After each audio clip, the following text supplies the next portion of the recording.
Hi guys, Russell here from homebrewrepublic.co.nz. Welcome to a 2-minute brew review for the Black Rock Dry Lager.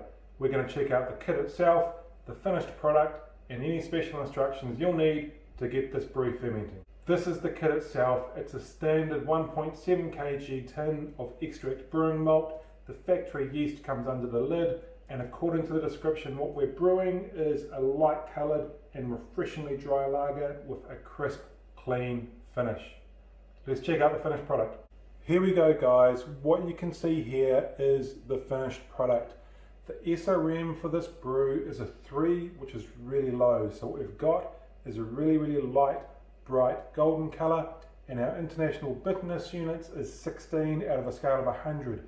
So we've got a really low level of bitterness. According to Black Rock, the hops that have been used in the bittering process were Pacific Gem and Green Bullet, but the Green Bullet in particular is very much one that I pick up in the flavour profile with some dark fruit, dried fruit, very much a complex and sophisticated flavour profile.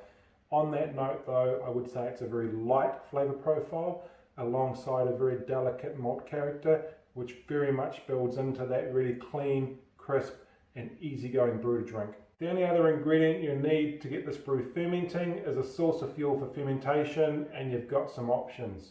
If you want a really light body with that crisp, clean flavour and a delicate malt character, I would go for a kg of liquid brewing sugar. The kit does come with yeast, however if you want some options for a premium craft yeast, we'd suggest having a look at the Safe Ale US05. Although it is specifically an ale yeast, it is endorsed for use with this kit by Black Rock and one of their recipes.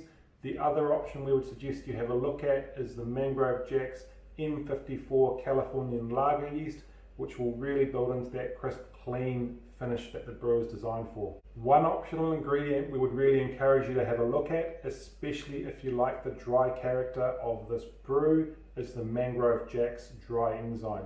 Now what that will do is further break down the malt characters to give you a drier finish, but it will also produce a low carb beer.